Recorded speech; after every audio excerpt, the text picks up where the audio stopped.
Good morning, YouTube. Welcome to the Reptile Barn. I was going to do this video in long form, going into a ton of details, but I decided it really probably wouldn't sink in very well because no one's going to watch 20 minutes of me talking about this. I want to talk about snake racks, but I really just want to hit like three details. Um, First, I think the main reason that people hate snake racks is actually not really a super valid reason. Second, I think that there is a valid reason to dislike snake racks. I want to talk about that. And third, what can we do to fix that problem? Okay, so the reason that I want to kind of, I hesitate to use the word debunk, but kinda, people look at a snake rack and they get this gut reaction. How could you do that? How could you even call yourself an animal lover and keep them in these tiny little boxes, right? Well, you're thinking like a human, and they are a snake. And even a super in tune, expert, highly experienced keeper, someone like a Kevin McCurley, been socializing and keeping and breeding snakes for decades and decades, and obviously loves animals. He's deeper into the minds of his reptiles than most people are, but he does not fully understand what it's like to be a snake. He isn't a snake. So I think that anyone who really is being honest with themselves and thinks about it would look at snakes and realize they like small, tight spaces. They have a biological need for them over millions of years of evolution of hiding. They're a lower end of the food chain animal, right? Um, they if you go out herping and you're looking for snakes, most of them are found not basking on a big open rock, but they are wedged in some tight little tunnel or crammed in the nook of a rock underneath stuff. Sometimes their faces like smushed into the ground. They want to cram themselves into the tiniest spaces they can because that type of space equals safety to them, right? They like small spaces. So I just that entire line of argument I've never understood. I don't think it's accurate. If I did think that was accurate, I would never keep snakes in a rack ever. I would not knowingly abuse an animal. I just wouldn't do it. So, if you can accept that it's not really the size of the rack that is the problem, that the snake is not feeling, you know, trapped or claustrophobic or like it wishes it could just stretch out luxuriously like a giant tiger or something. That's not in the snake's desire, right?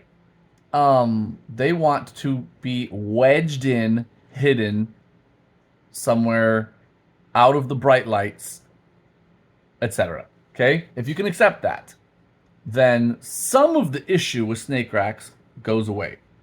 Now that so far sounds like I'm defending snake racks, which I'm not fully, but I am from that accusation. The argument that is, in my understanding, more valid is that, okay, yes, snakes in the wild are usually found in that type of space, but not always. They do come out. They come out for a lot of reasons. They come out to breed. They come out to find a better nesting site. They come out to hunt, to find water. If the environment changes and the space that they had found is no longer the right temperature or humidity, etc., and a whole host of other reasons, they do come out. If they need to shed and they need to be out finding stuff to scrape against, there's plenty of reasons they come out. So their bodies are able to get whatever exercise they need, and their brains get whatever mental stimulation they need by these periodic times where they do leave the burrow, they do leave their little wedged space, and they're out exploring. An Iraq does not allow that because it's too small to do that inside the space, and it's enclosed so they can't go out of the space. So I've thought of, I haven't thought of these things, but I've observed some kind of fixes to this that I want to share with you guys that I think are actually genuinely super helpful and can make a rack much, much better of a enclosure for a snake, okay? With a couple of caveats here at the beginning. Arboreal snakes, true arboreal snakes, just should not go in a rack, right? If they want to perch up above in like a canopy and feel like they're off, I don't see how a rack can do that, okay? A true aquatic snake, I just don't see how a rack is going to work as your most humane method, okay? So let's talk about other snakes. I keep a lot of ball pythons in racks, for example. So let's talk about that. What can be done differently? Well, my ball pythons get handled a lot. I feel like I have to because they can't get the proper amount of exercise and mental stimulation in their enclosures. We must get them out. And that is their exploration, right? Where a wild snake would be out hunting or looking for water or whatever. Mine get to come out. They get to move their bodies, fully stretch out, pull themselves up, push themselves around. They're moving. And they're also able to see new things and be intrigued and explore and get some of that mental stimulation, combat the boredom, right? So, handling your snakes a lot is a huge thing. Second, use a way, way, way bigger rack. Don't be cramming your ball pythons into a teeny tiny little rack system. I realize part of the good thing about racks is that they're space efficient, and that obviously the bigger you make them, they're less space efficient. But still, we are actually developing just a custom rack that we're going to build ourselves that I'm really excited about. I think you guys will like it, and it addresses some of these needs, things like light, climbing, etc. I think you guys are going to like it. So just making the racks a lot bigger, I think, goes a long ways. And then it's more like they're in a big, a 60-gallon tank, for example. Only it's plastic and lightweight and can be the slide-in system still. There's a lot of good things about just making a bigger rack system. And then 3, and this is a concept that I absolutely love and I've been seeing more of, and I hope catches on. People create playgrounds, for lack of a better word. Maybe there is a better word, but that's what comes to mind when I see them, for their snakes.